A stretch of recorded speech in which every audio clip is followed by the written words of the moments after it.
ஆச்சரியமா நடத்தி வந்திருக்கிறார்ல.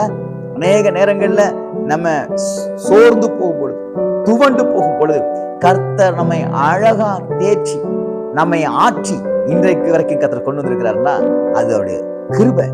நம்முடைய பலன் கிடையாது, நம்ம ஞானம் கிடையாது, நம்முடைய பரிசுத்தம் கிடையாது, நம்முடைய ஜெபம் கிடையாது. அது அவர் நம்ம மேல வச்சிருக்கிற கிருபை. இன்னைக்கு நான் உங்களுக்கு ஒரு வேத வசனத்தை வாசிக்கிறேன், கவனியுங்கள். சங்கீதங்கள் புஸ்தகம் 71வது அதிகாரம் 21வது வசனத்தை நான் வாசிக்கிறேன் பாருங்கள். உன் மேன்மையை பெருக பண்ணி என்னை மறுபடியும் தேற்றுவீர். என் மேன்மையை பெருக பண்ணி என்னை மறுபடியும் தேற்றுவீர். 2 காரியத்தை உங்களுக்கு கர்த்தர் செய்வார்.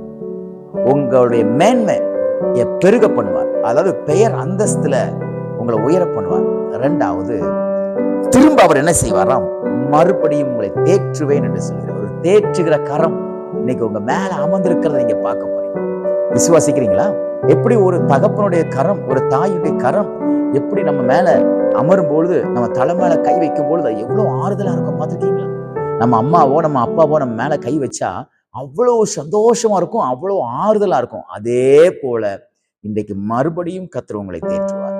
ஏன் அப்படி சொல்றேன் அப்படின்னா, நகோமி என்கிற ஒரு சகோதரியை பற்றி ரூத் புத்தகத்திலே வாசிக்கிறோம். அவர் எல்லாவற்றையும் இழந்து விட்டார். அவளை நகோமின்னு கூப்பிடும் பொழுதே அவளுக்கு ரொம்ப எரிச்சல் வருது. என்ன ஏன் நகோமின்னு கூப்பிடுறீங்க? என்ன மாறான்னு கூப்பிடுங்க. என் வாழ்க்கை கசப்பா மாறிடுச்சு, கசப்பா மாறிடுச்சு.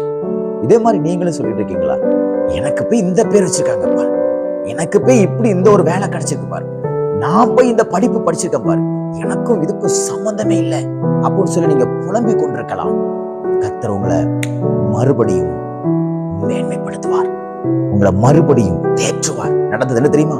நகோமியுடைய வாழ்க்கையில ரூத் என்கிற ஒரு பெண்ணை கர்த்தர் அனுமதித்து அந்த பெண்ணுக்கு ஒரு குழந்தையை கொடுத்து அவளுடைய சந்ததியின் மூலமாக தான் தாவீது வருகிறார்.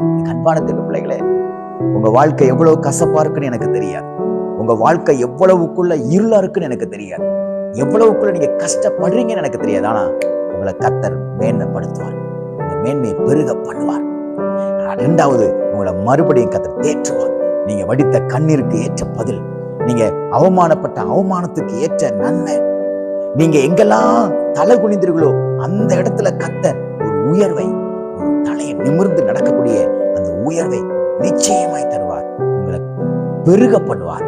உங்களுடைய மேன்மையை பெருக பண்ணி உங்களை கர்த்தர் மறுபடியும் தேற்றுகிறதை உங்கள் கண்கள் காணும். இந்த நாள் தேவன் உங்க மேல தம்முடைய ஆறுதலின் கரத்தை வைக்கிற நாளாக அமையட்டும். உங்களுடைய மேன்மையை கர்த்தர் பெருக பண்ணுகிற நாளாக மாறட்டும். இந்த நாள் கர்த்தருடைய கரம் உங்களோடு இருக்கிறதை உணர்கிற நாளாக தேவன் மாற்றி கொடுப்பார்.